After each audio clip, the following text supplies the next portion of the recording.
Hello students, पिछले video में हमने आपको जो है टेंस के पहचान के बारे में बताया था कि टेंस का पहचान कैसे निकालते हैं और कैसे नहीं निकालते हैं। तो अब आज वाले वीडियो में हम आपको बताते हैं कि इसका एग्जाम्पल्स कैसे निकालते हैं।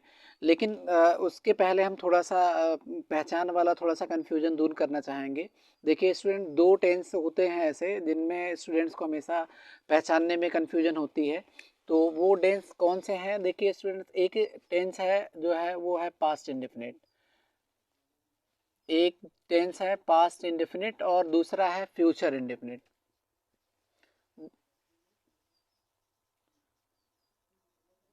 देखिए स्टूडेंट्स, हमने जब पहचान निकलवाया था आप लोगों से तो मैंने पास्ट का मीन यहाँ बताया होगा कि पास्ट का मीनिंग जो होता है वो था होता है।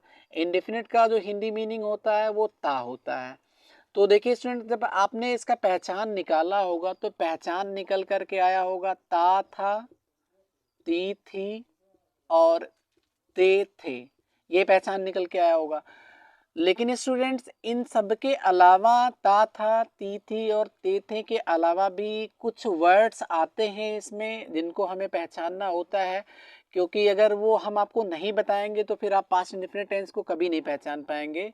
तो जो है स्टूडेंट्स, हम आपको बता दे रहे हैं कि कैसे और भी वो शब्द आते हैं जिनको हमें बताना है, फिर कैसे पहचाने और कैसे ना पहचाने। तो देखिए स्टूडेंट्स, ना पहचानने का तो कोई सवाल ही नहीं उठता है। जब हम आपको बताने जा रहे हैं तो पहचान ज़रूर लेंगे आप। तो देखिए, इसमें आपने देखा होगा कभी कभी हमें आ का मात्रा दिखाई देता है। देखिए, आ का मात्रा कुछ इस टाइप का होता है और ई का मात्रा, ई का मतलब बड़ी का मात्रा दिखाई देता है। कोई कोई सेंटेंस हमें लिखे हुए दिखाई देते हैं जिसमें केवल ई का मात्रा ही दिखाई देता है और ए का मात्रा भी। तो देखिए, अगर स्टूडेंट्स किसी भी हिंदी वाक्य के अंत में अगर हमें आ का मात्रा मिल जाए या ई का मात्रा मिल जाए या ए का मात्रा मिल जाए तो वो जो टेंस होता है वो पास्ट इंडेफिनिट टेंस के ही अंतर्गत आता है। जैसे एग्जांपल, जैसे मैं यहाँ एक एग्जांपल लिखता हूँ, जैसे वह वीरता से लड़े।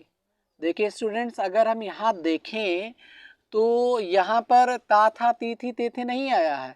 यहाँ पर देखिए, अगर हम लास्ट में देखें तो यहाँ डे लिखा हुआ है और डे को हमको डे नहीं देखना है, यहाँ पर एक ही मात्रा देखना है। तो जब हम एक ही मात्रा देखेंगे तो एक ही मात्रा हमें आपको बताया अभी कि ए का मात्रा किस में आता, तो ए का मात्रा आता पास्ट इंडेफिनिट में टेंस में। तो ये जो हमारा सेंटेंस लिखा गया है स्टूडेंट्स वो पास्ट इंडेफिनिट टेंस का। ऐसे ही आपने देखा होगा कभी कभी कि ई की मात्रा भी दिखाई देती है, जैसे मैंने उसकी मदद की। देखिए स्टूडेंट्स, यहाँ पर फिर से देखें अगर हम लोग तो ता था नहीं है, यहाँ पर ती थी भी नहीं है, यहाँ पर ते थे भी नहीं है यहाँ पर। तो यहाँ पर फिर क्या है, यहाँ पर ई का मात्रा है। तो जब ई की मात्रा आएगी तो भी वो पास्ट इंडेफिनिट टेंस का ही वाक्य होगा। ऐसे ही अगर आ का मात्रा भी आ जाए तो भी वो पास्ट इंडेफिनिट टेंस का वाक्य होगा। तो आई होप स्टूडेंट्स आप लोग अब समझ गए होंगे कि पास्ट इंडेफिनिट टेंस कैसे पहचाने। तो ता था, ती थी, ते थे मैंने आपको पहले से ही बता दिया था। आज अभी मैंने आपको बताया कि अगर आ का मात्रा आ जाए सेंटेंस के लास्ट में, ई का मात्रा आ जाए या ए का मात्रा आ जाए तो वो फिर से पास्ट इंडेफिनिट टेंस ही होता है। नेक्स्ट देखिए, हम लोग फ्यूचर इंडेफिनिट पे थोड़ा सा डिस्कस करेंगे। देखिए, फ्यूचर मीन्स हमने आपको बताया था कि फ्यूचर मीन्स जो होता है वो होता है। इंडेफिनिट मीन्स मैंने आपको बताया था कि वो ता होता है।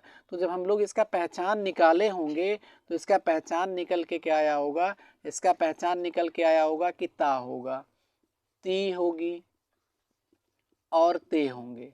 देखिए स्टूडेंट्स, यही निकल के आया होगा। देखिए, ता होगा, ती होगी, ते होंगे निकल के आता है तो वो फ्यूचर इंडेफिनिट होता है, इसमें कोई दो राय नहीं है। लेकिन कभी कभी होता क्या है कि ना तो हमें सेंटेंस के लास्ट में ता होगा दिखाई देता है, ना ती होगी दिखाई देता है, ना ते होगे दिखाई देता है, तभी वो फ्यूचर इंडेफिनिट टेंस का वाक्य होता है। फिर क्या दिखाई देता है, तो देखिए स्टूडेंट्स, तब हमें लास्ट में सेंटेंस के ये दिखाई देता है गा और गी और गे। तो जब गा गी गे देखते हैं हम लोग तो भी वो फ्यूचर इंडेफिनिट टेंस का ही वाक्य होता है। लेकिन ध्यान रहे, वो जो स्टूडेंट्स गा गी गे आया हो वो कहाँ आया, वो स्टूडेंट्स आपको थोड़ा सा ध्यान देना होगा। वो क्रिया के अंत में आना चाहिए, क्रिया के अंत में। मतलब अगर कोई सेंटेंस लिखा गया है और उस सेंटेंस की क्रिया के अंत में अगर गा गी गे आया हो तो फ्यूचर इंडेफिनिट टेंस का वाक्य होता है। देखिए स्टूडेंट्स, मैं थोड़ा सा एग्जांपल्स के माध्यम से उसको आपको समझा दूं। देखिए, एक मैं एग्जांपल लिख रहा हूं, मैं बाजार जाऊंगा।